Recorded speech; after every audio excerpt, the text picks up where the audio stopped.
Okay, so let's give it a few minutes for everyone to join. Hey, Gina, can we get started or should we give a few minutes? I just want to look at my notes. So can you make sure that you're on the right screen that's showing? Yeah.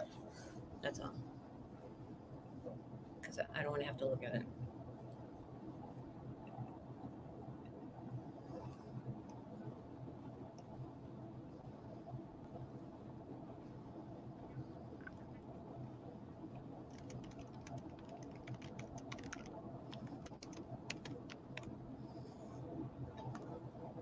Hello, welcome.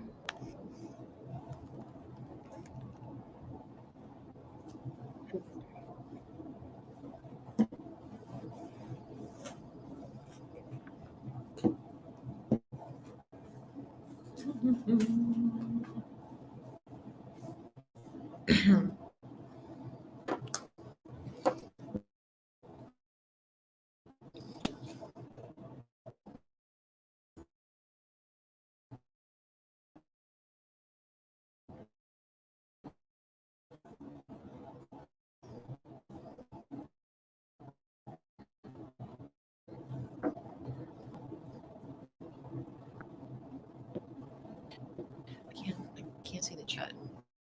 Only thing.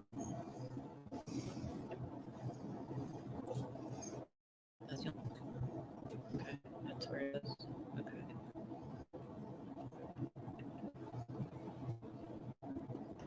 Hello from Cleveland. There's a Cleveland? Who's Cleveland? Yay! Alyssa Stevens. Go Cavs. Alabama. Belgium even. Okay, cool.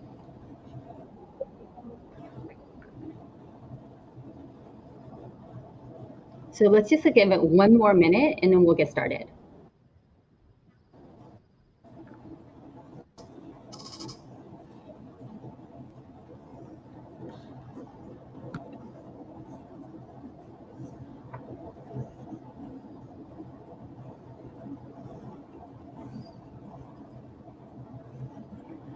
Okay, why don't we get started with introductions? Hi, everyone. I'm Helen Lin, CEO, founder of Discern. I've been analyzing data my entire career, starting at the Boston Consulting Group. Throughout my career as a consultant, then chief of staff at IHS Markit, Goldman Sachs, and working at PE-owned portfolio company, I've analyzed data from all sorts of systems, of which the most important is the CRM, which led me to start Discern. I look forward to sharing some of my learnings with you today and have a fun and productive conversation. Over to you, Dawn. Thanks, Helen. I'm Dawn. I am the co-founder of one of the co-founders of COVID. And I have spent over 20 years as an operator, starting out in enterprise sales and then as an XDR leader. And then I moved over to marketing where I held others. I have spent go-to-market consulting, which I never in a million years thought I'd do, but I did it. And it has been a great experience. And I've gotten lots of pattern recognition regarding sales and forecasting that I look forward to sharing with you today, along with Helen. So Helen, take it away. Okay. Thank you all for joining us. Dawn and I actually went to the same business school and were in the same class, but we didn't meet until recently at an industry event. We realized that we have been solving the same go-to-market problems from different angles. So we decided to combine our knowledge base and share it with this audience. Right now, we're actually in the same office, but different conference rooms due to airmeet constraints. Okay, so we will kick off today's agenda by sharing the latest sales performance benchmarks, followed by reasons of inaccurate sales forecasts, and then share a proven sales forecasting framework, which we call the 4Ds. All right, so since Q1 just ended, I will start by sharing some benchmark data. The benchmarks are based on 30 or so B2B tech companies with whom Discern system is connected. Therefore, this is data directly from the CRM, not self-reported, so it's pretty accurate. We did not include companies whose fiscal Q1 have not completed. All the data presented here are median numbers for each metric, so that you can keep in mind. So now let's take a look at closed deal metrics. Win rates increased in Q4, but declined in Q1, which is probably reflective of seasonality. That said, Q1 win rate was not as high as last year's Q1. Sales cycle started to increase in Q3 of 2022, which is not surprising given the economic environment, but have since stabilized, which is great. ASP change quarter-over-quarter is always dramatic, and we're seeing the pattern in Q1 again. So now let's take a look at open deals. When we look at open pipeline performance, we look at conversion rates. Conversion rate is defined as of total open pipeline to close within a quarter, the amount that was actually won. So conversion rate started to decline since Q2 of last year, driven by both early stage to late stage conversion, but mostly by late stage conversion. What this is telling us is that these days, deals are not as easily won as they have been in the past. So as a result, the largest decline in quarter-over-quarter ARR bookings was in Q1, though from an efficiency perspective, ARR bookings per ramped rep has stabilized from Q3 of last year, which was the lowest point for sales efficiency. So just like the current economic environment, sales metrics are in flex. Now, with this challenging backdrop, I'm turning it over to Dawn to talk about forecasting. Okay, thanks, Helen. Before I get into that, I'm getting some chats that people are having trouble hearing me. Is that still going on? Helen, can you hear me? Everyone Yep, on the I can hear you fine. Can you hear me okay? Yeah, your video isn't great, but I can hear you fine. Right. All right, as long as we have 1 out of 2, it's okay. All right. So after those, and please just put in the chat if you can't hear me. So okay, picking up where Helen left off, I really just want to, after you see those benchmarks, there's something that I always keep telling myself. Some of the most successful companies have been built during a downturn. Microsoft in the 70s, Electronic Arts in the 80s, Airbnb and Square during the recent Great Recession. So forecasting is about managing spend for efficient growth, and it's more important than ever. But we are not good at it, and we haven't been very good at it. And so what we want to do is we want to take some time and figure out why. So we're going to quickly go through these 5 reasons up here. So the first, and what I really believe is an overlooked reason, is that forecasting is not a team sport. And as a result, what it does is the way we do forecasting drives a certain set of behaviors that are really bad for internal culture and really bad for your customers. And the reason I say that is because, again, what I've seen is what I've seen at my own companies and at the companies I consult for is that forecasting is disproportionately focused on and driven by leaders with very little ongoing input from the individual contributors. So what that has created is it's created this cutthroat me sales culture that prioritizes signature at all costs. And what I really want you to all take a step back and think about is if you're a frontline manager, if you're a rep, if all of the reps understood the core that an active force has a direct impact on and their support team sprint quarters with the pipeline ripe for expansion and upsell, then you're not going to see things like this animosity between sales and other functions like marketing and XDR with those clunky handoffs. You wouldn't see all of this sandbagging that happens so that people are assured that they exceed expectations. And, most importantly, you're going to stop seeing customers who aren't seeing value from what was sold to them. So we're going to get into the hows to fix that, but I just kind of wanted to put those points in your head. And so I'm going to let Helen talk about another potential bad behavior, the weighted forecast. Thanks, Dawn. So the second problem is this weighted pipeline, right? While bookings is a leading indicator of revenues, pipeline is a leading indicator of bookings. Now, companies often look at the weighted pipeline to get a sense of whether a bookings target can be achieved. However, the weighted pipeline as a metric can be quite deceiving. Depending on how a company calculates the weighted pipeline throughout the quarter, it can often overstate the health of the pipeline and lead the management to think they're in good shape, only to miss target toward the end of the quarter. The reason is that many companies assign an arbitrary percentage to the weighted pipeline, such as 90% to contract stage, 70% to negotiations, or 50% to proposal stage. The actual weighting can be quite different and really should be based on historical conversion rates by stage. Weighted pipeline is a great concept and can be utilized for forecasting, but the weighting is oftentimes wrong. Back to you, Dawn. All right, so let's talk about the third one. Let's talk about the forecasting process. And again, I want to be really, really clear. Ignoring forecasts, that's not what's happening. It's just that there's really at every company that most companies that I've seen, even the big ones, there's just really not a clear understanding of how to manage this process, and most importantly, apply the proper discipline to it. So we can group these into three buckets. The first thing I want to talk about, the first bucket, are definitions. And again, I want to be really clear. Even if you do not have a clearly defined sales process, definitions are going to get you a long way towards accurate forecasting. Create those definitions and create hard and fast rules for moving them into the forecast category. So you can see, I use an example from my own. I've sold multi-million dollar enterprise deals, and I, more than anyone, and my customers too, we have happy ears. And so you have to have those hard and fast rules. So for example, you have two deals, and you are certain that they are going to close, but only one of them has a mutual action plan that is finished and agreed upon during the customer. The second one is almost there, and we think the customer is on board. We're not sure. Doesn't matter how happy you are.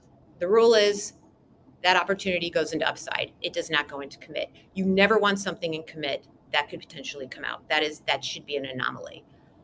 The second thing is about cadence. The second button is cadence. And when we think about cadences, I want everyone here to think about all of the different people involved in a forecast and their individual objectives. Okay. So you have frontline managers and you have CROs. What they're trying to do is they're trying to manage up, right? You have reps. What they're looking for is they're looking for guidance and help with progressing their deals and getting them to close. And then you have, people in the deal desk that hold key information for making sure that a deal crosses the finish line. All of those people have to be involved in this forecasting cadence, but you have to manage their objectives. And that takes more than just a weekly check-in. It really takes thought out coordination and orchestration. And then the third thing I want to talk about when it comes to bad process is too much data. Okay. Every customer I've consulted with will tell me, oh, I have so much data. I have 92 dashboards. I can tell you anything, right? That's a huge problem. And the reason is because everyone has a dashboard to tell their own individual story about why they're so great and while they're function and while they individually are going to meet their goals. But no one can connect the dots and tell the company's full story. And so you know what happens, and I've seen it a million times, people try to boil the ocean. What you need to do is you need to identify those 2 or 3 items that have an outsized impact on your forecast and prioritize and focus your resources on those things. And so in a little bit, we're going to teach you how to run that forecasting cadence. But first, I'm going to let Helen talk about all those manual spreadsheets. Oh, no, wait. What are you going to talk about? Yes, manual spreadsheets. So that's the fourth problem, the lack of automation and the utilization of spreadsheets to tell a story. So spreadsheets are highly time consuming, as we all know, and may not have the latest data, especially when they're utilized for weekly forecasting exercises. We all know that as soon as a spreadsheet is done, it's outdated. Let's say an AE or a manager forecasts 200,000 to win this quarter. If someone wants to drill down to see the opportunity details, using a spreadsheet, you may not be able to. Even if you are able to do that, then the opportunity information may not be updated. If you want to pinpoint performance for a specific segment, maybe a certain region is outperforming or certain customer segment or product line is underperforming, it's very difficult to look at a spreadsheet and see every dimension of the data that you want. The worst part of using spreadsheet is that everyone has their own version, like Dawn just mentioned. So no one is working off of the same data. So anyway, so much for poo-pooing manual spreadsheets. Now on the flip side, let's talk about AI forecasts. Given Discern produces an AI forecast, you might wonder why I'm down on it. The fact is I'm not. It's just that sometimes there is inappropriate usage of the AI forecast. What I'm trying to say is that relying 100% on AI forecast can be dangerous because the AI forecast doesn't include qualitative data or the human touch that only an AE can sense. For very large enterprise deals, relying on AI forecast is particularly dangerous as they can swing your overall forecast by a huge margin. An AE's view is definitely needed. So AI forecasts can be good though at an overall company level and can help flag at-risk opportunities, but do not 100% rely on it to forecast your quarter. You want to utilize a combination of AI and human forecast. So much for problems. Let's talk about our proven 4Ds framework forecasts. So Dawn, back to you. Okay, everyone, I have turned off my video to try to improve the audio quality, and I've checked my audio. I'm doing the best I can here, so please let me know if there's any problems. So let's talk about these 4Ds. Helen and I are going to go back and forth again. But I want to talk about if you want to take a structured, simple, and systematic approach to forecasting, that starts with our first D. It starts with discipline. So that's what I'm going to talk about, and then we're going to go into the others.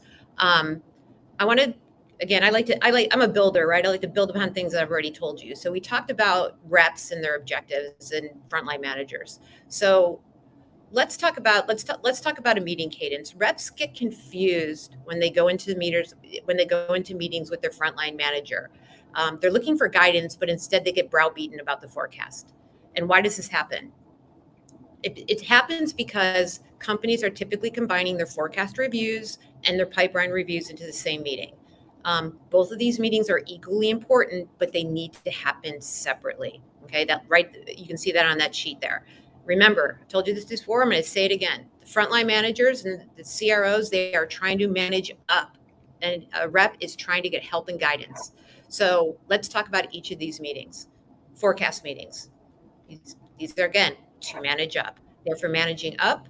They are for expectation setting, and they are for taking the opportunity to leverage the senior management team to help with specific customer opportunities. So whether that's leveraging a board connection, whether that's the CRO or chief product officer going in to talk to a customer about product roadmap, whether it's structuring unique data deal structure, that's what these forecast meetings are for.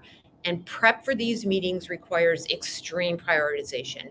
And you're going to prioritize by using the meetings that you're getting from that second row, the pipeline meetings. And you have to be ready with measured asks. And most importantly, you have to be prepared with follow through from the previous meeting. Forecasts are rolling, that they're ongoing. So the pipeline meeting. Okay, pipeline meetings. If you remember what I said before, if reps understood that an accurate forecast could make sure that they can maximize and optimize their commission, this is where it happens in the pipeline meetings, because the pipeline meetings are where we're making sure these support teams are on track. Are the marketing campaigns working? Is the outbound working, right? It's where the reps can get individual coaching. It's where they can get individual coaching on their skills, where a deal is falling apart. And it's also where the frontline manager can step in, look at the pipeline as a whole, and start helping to prioritize support from other functions. The key of the pipeline meetings is to make sure your rep is more productive, right? And the prep for this requires deal diagnosis. It reveals it requires call reviews and then getting ready for skills coaching. Okay, so that's the huge. Hopefully, I've been able to show you that there's a huge difference between these two. Don't ever mix them. And then what you want to think about is you want to start thinking about what we call these leadership meetings, right? So you have your executive business review and your quarterly business review. But one of the things that people always miss and that comes as a surprise at the end of the forecast is that sales, they often don't recognize that different roles bring different fidelity to a deal. So for an example, as a salesperson, you might not know that there's an integration risk that your SE will identify. You might not recognize from the initial contract review that there's a legal breaker with whatever IP or indemnification, something like that.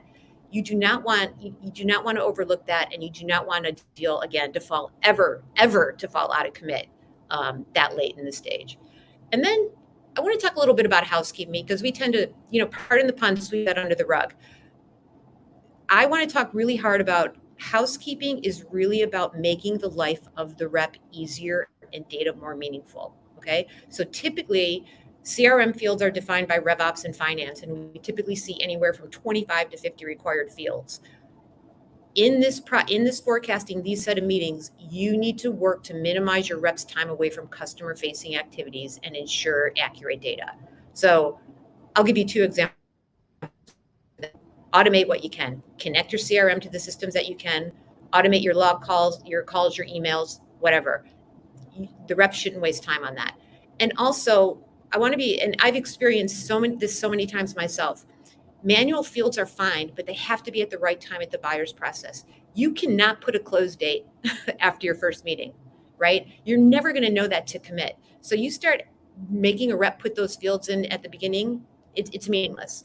ACV is another one. Oh, well, tell me if it's a $250,000 deal, 6 months before, 6 weeks before you're going to know. Again, that has to come at the proper stage. So during these housekeeping meetings, you have to start thinking about rep productivity, and you need to start thinking about how to make the data more accurate.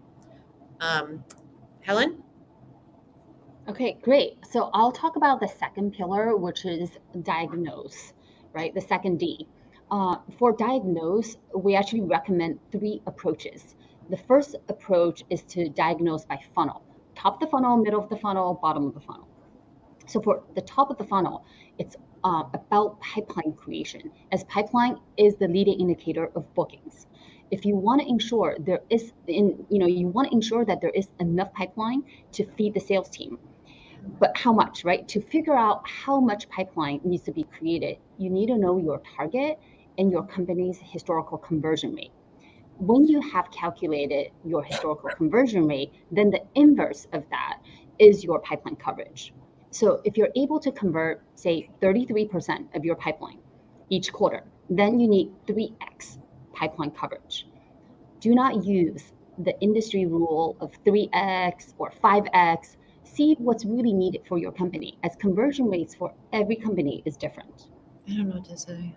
So for middle of the funnel is about converting early stage opportunities to late stage opportunities. Here, we want to ensure opportunities do not stay in one stage for too long. Can we go to the next? Middle of the funnel, great. So if you know in general how long a deal should stay in the stage for your team, then highlight the opportunities that have remained in the stage for too long. We also want to ensure there's enough engagement for opportunities and flag those opportunities that do not have enough activities. In short, for middle of the funnel, measure early stage to late stage conversion rate, sales cycle by stage, activity level by stage. For bottom of the funnel, so this is also coming from a very analytical perspective. Bottom funnel is just all about closing. So again, measure sales cycle, activity levels to ensure opportunities close on time. The result of bottom of the funnel performance will ultimately impact overall win rates and conversion rates. So for bottom of the funnel, measure late stage conversion rate, and then sales cycle by stage and activity. The second approach within diagnose is segment analytics. Now that we've studied the full funnel analytics and understand where things are going well and where things might have issues, we might want to break down the data by segment. Segments can be region, industries that you're selling into, size of the deal, such as like enterprise, commercial, SMB. Look at the data by segment, helps you to pinpoint issues and allows us to focus our problem-solving energy on specific areas so that we're not working on everything all at once, but are much more targeted and effective. Our third approach in diagnose is just opportunity inspection. The objective of opportunity inspection is to get an accurate view of the opportunity and its potential for this quarter. So are the opportunities in the right forecast category? Now, or stage, right? Like what Dawn was saying earlier, don't do it too early, do it at the right time. And are the expected close date updated?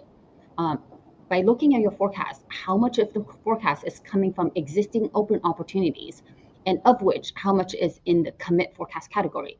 How much of your forecast is coming from create and close opportunities? So therefore, do we need to pay special attention to pipeline creation? Is there a range for the forecast? such like, is there a low for the forecast, high in the forecast, and are there a few major deals that will make or break your quarter?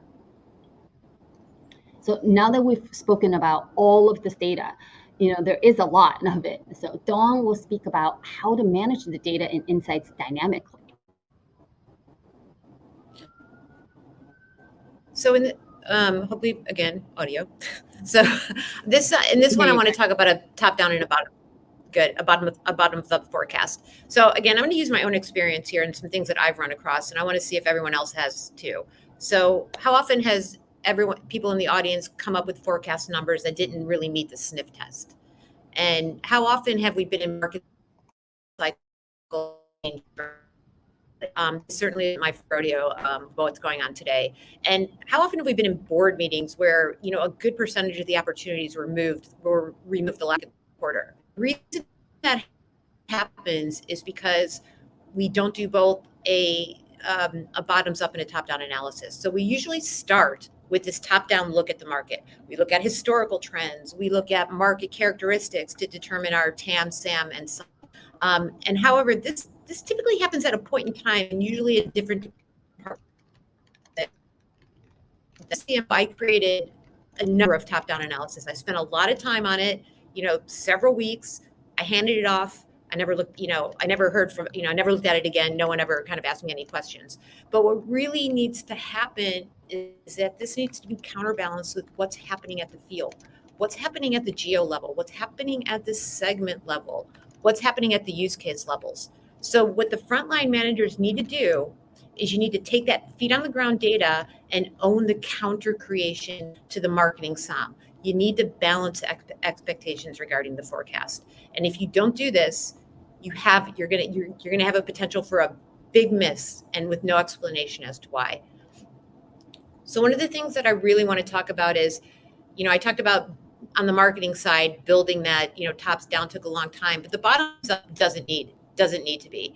This really is just a sanity check that can be done really on a paper napkin, but it needs to happen at every manager level. It doesn't need to be a complex spreadsheet. And, as I've told Helen a million times, I really think that spreadsheets, sometimes the more complex you make them and the more, dense you make them, I really think that's just a way to hide things, right? Let's overwhelm them with the data and maybe they won't ask me the hard questions. So the reason that you really want to do this bottoms up, this sanity check is, one of the results of not doing that is what we call this buffer layer that gets built in with each manager layer, right? I'm not going to hit my numbers. Let's add some buffer. We need some more leads, or we need more closes. And this buffer gets higher and higher as you go through the management layer. You get to the CEO, he's built in a 30% buffer. And what people don't realize is that these buffers, they create tremendous pressure at the top of the funnel. And that pressure cascades down to every role. So if you're forcing marketing to get more leads and sales to get more deals than they, really need, you're making them dedicate resources to support and less time to focus on the strategic deals that really, again, are going to have outsized impact on your forecast. If there's one thing I could leave you with, again, is what you really need to get through is to understand those one or two things that have outsized impact. Focus on that. And so what I'm going to do now is I'm going to let Helen talk about how Discern helps solve all of this. Okay, cool. Thank you, Dawn. I wanted to make a quick plug for Discern. Discern supports all of the three previously discussed Ds. So for discipline, Discern provides a forecast module that allows users to collaborate and forecast on a weekly basis and see a summary to understand the accuracy and patterns in your team's forecast. We mentioned the pitfalls of manual spreadsheets. With Discern's analytics and reporting, every number can be drilled down to opportunities with the latest data on these opportunities. For diagnose, remember we talked about weighted pipeline being deceiving? Discern automatically analyzes all of the historical conversion rates by stage or by forecast category so that companies can get a true weighted pipeline that's based on history and current reality. Discern also provides an AI forecast for each opportunity so that you can identify problem areas in your pipeline quickly. For dynamic, Discern has a dashboard that provides a very high-level view of sales performance for each quarter or each month. And for bottoms up, we provide detailed activity data on opportunities and AEs. So Discern is a platform with all data and workflow in one place to support a company's forecasting and sales management journey. Therefore, it is the fourth D for today. So with that, we can start our Q&A if there are any questions.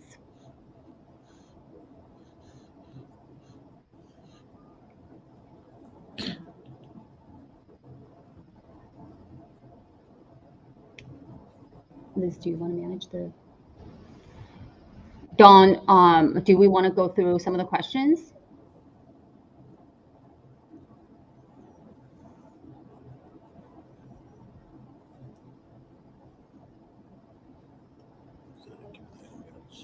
Okay, what percent of the times did she use her frontline? On these three meeting types, yeah. What percent of time should a CRO versus frontline spend on these three meeting types? Maybe we can pull up that slide for the three meeting types. So you're really you're going to see that a lot of this falls on the frontline managers that. So what they're going to have, if you see these kind of meeting tips, you're going to see the frontline managers in there because they have to manage both up and down, right? So the frontline managers also, so they're managing up to the CRO, and then they have to have when they're doing their pipeline reviews, they have to have those meetings with their individual reps, and they have to have those team meetings.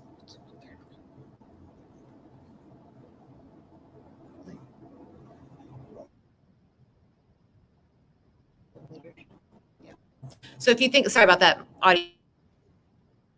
If you think about the 1/3 rule, so the frontline managers will spend a third of their time on the forecast, pipeline, and then leadership. And so again, what I always think about with the frontline managers, I always tell them that this is so important because they need to start thinking about, again, they're managing up, but they also need to start doing that deal diagnosis. They're typically pretty terrible at that because they come from an individual contributor into a leadership role. So they need to spend that time in those meetings, and also they need to spend time looking at the call reviews, getting a cadence read up, and coaching on those skills. What? Okay, so the next question, oops, hold on one second. The next question is about how do you recommend doing a bottoms-up forecast efficiently to get the best accuracy? Okay, so I can talk about, at Discern, what we have seen is that once you've started doing this weekly forecast cadence, you can actually pretty much get accurate forecasts from, week 3 or week 4 for the entire quarter. That's what we have seen. And by accurate, we mean within 4 or 5%. So that's pretty cool. But in terms of how to do it efficiently, obviously if you have, we talked about manual spreadsheets, right? Spreadsheets flying around is difficult. And then you can't drill down and then you're like, wait, which opportunity was included in last week's forecast? What's included in this week's forecast? So that's really difficult. What we recommend it, if you can afford a platform, that is the best way because you can inspect the opportunity, you can override opportunity amounts, you can update your Salesforce or your CRM, whichever one you use. So, but yeah, definitely follow what Dawn talked about, do a weekly forecast cadence. Once your team is used to that process, like say every Friday, submit the forecast, for the week, then it just get easier over time. And hopefully I would add, yeah. Helen, I'd add to that, looking at your conversion rates, right? Looking at each stage, see what those conversion rates, see what the close rates are from each of those. So really understanding, what those data points look like and building that up.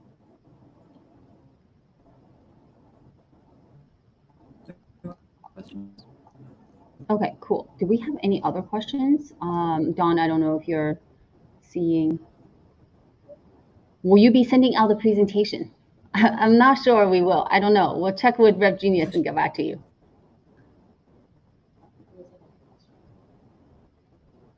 Can you talk about it, Liz? What's another question?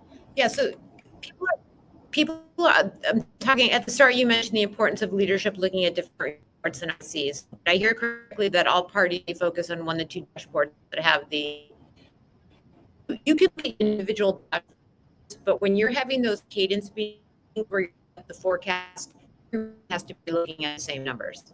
Again, I've got to connect those dots because I've been in so many board meetings where or senior leadership meetings where they come in and everyone has their little health score, right? And they're talking about what's going on great in their area, but it really shows, it doesn't show it rolls up. So yes, everyone needs, again, you can have your dashboards as backup. Everyone needs to be looking at the same, every leadership team needs to be looking at that same report and how they're driving those numbers. And also even at the manager level, everyone's and some of it, the manager people don't you have to case a certain way of doing. You can't be talking different languages. So while you can track things, you all have to be on the same page. You have to have that common language. You have to have that consistency. And I cannot tell you what a huge problem that is. Helen, you want to take that one about the Oh, Discern? Sure. I'll take the one. Does Discern integrate with existing CRM or is it a separate platform? So it's both. It's a separate platform that integrates with existing CRM, and it's actually very tightly coupled with the existing CRM. And then I think there's another question about, do early stage opportunities become part of the forecast? You mentioned a few problems, right? And these are often weighted with arbitrary 10% plus close deal. Okay, so the early stage, okay, so if you use weighted pipeline, yes, they will be included. And at a, whatever the historical conversion rate is, could be like the 5%, 10%, but it shouldn't be arbitrary, right? It should be calculated. Now, when you do go through like the weekly forecast cadence with your AEs, most likely they will not be included by the AEs unless you have a very short sales cycle, right? If you guys have very short sales cycle, the AE or the manager may choose to include it, but it's really up to the team. What we have seen is the early stage, oftentimes, unless you have a short sales cycle, they're not really included. And also early stage, I would say forecast category, those in pipeline, very few of them get included. Those in best case, a lot more. Most of what's included is in commit. And I would say there's one more portion of the segment that's oftentimes kind of overlooked. So you have your existing pipeline that you can include in the forecast, but you really also wanted to look at what we call create and close pipeline. So pipeline that's not yet created, but if you look at your historical win, like how much is from created pipeline, not from starting pipeline that's already existing in the beginning of the quarter. How much is from created pipeline at what point in time? So you can actually forecast in an additional bookings, I guess, section, created pipeline to close. And oftentimes like upsell opportunities are, create and close because they have short sales cycles. So you do want to forecast for those. Don't forget them. Yeah. You also, let me jump in there again. You also want to think about whether it's new logo versus expansion or upsell. So that's gonna impact your weights, your probabilities as well. When you're thinking about your forecast. So it could still, something that is an existing customer or just an expansion is, highly, probability is going to be higher. Yeah. And then in terms of the meetings, what I would do is look at the last 2 to 3 quarters. That's what Discern does, right? We will look at your last 2 to 3 quarters of conversion rate, depending on your sales cycle. If your sales cycle is long, we may have to have more quarters. Like if your sales cycle is a year, you have to look at like at least a year of data, if not longer. Sales cycle is a quarter, you can look at a couple of quarters of data. And when you look at your data, you look at by stage what the conversion rate is, meaning, every opportunity that went into, like, say, stage 1, or was already in stage 1 when you started quarter, what percent of that actually became 1?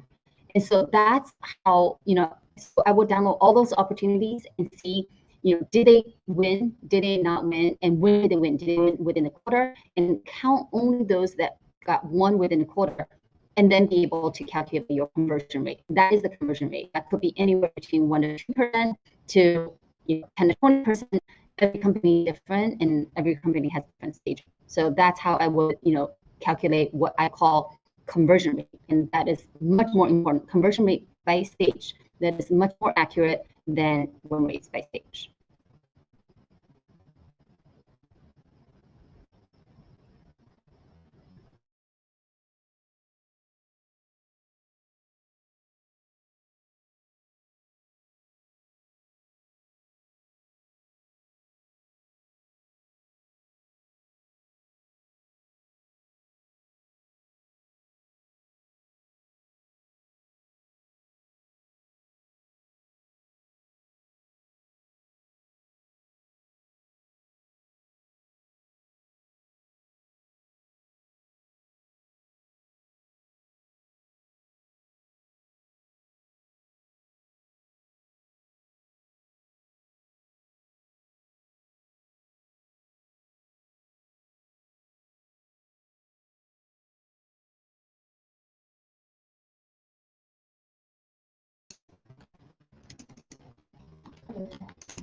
Okay, so sorry. I'm sorry. Okay, I'm muted. No, no.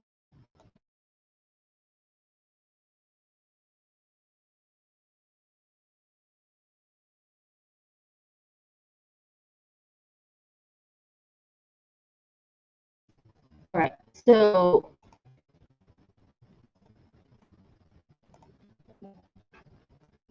I'm on mute. Okay. Okay, great. I apologize. If you're still there, I'm back.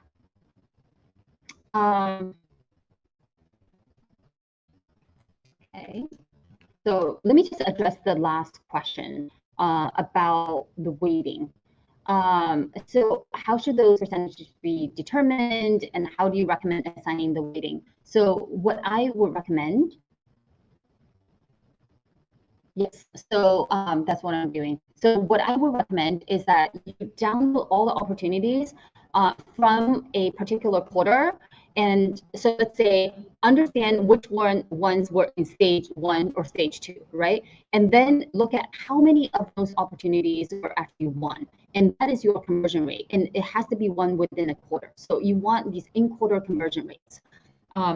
So what you want to do is look at in-quarter conversion rates for different stages and look at over multiple quarters. Once you have that historical rate, then you know, yay, okay, we're now back in the same office. Hopefully this will work. So then once you have by stage conversion rate,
Hey guys, thank you so much for joining today. Sorry for any of the audio issues that may have been going on. We will be sending out a recap to everyone, as well as the slides.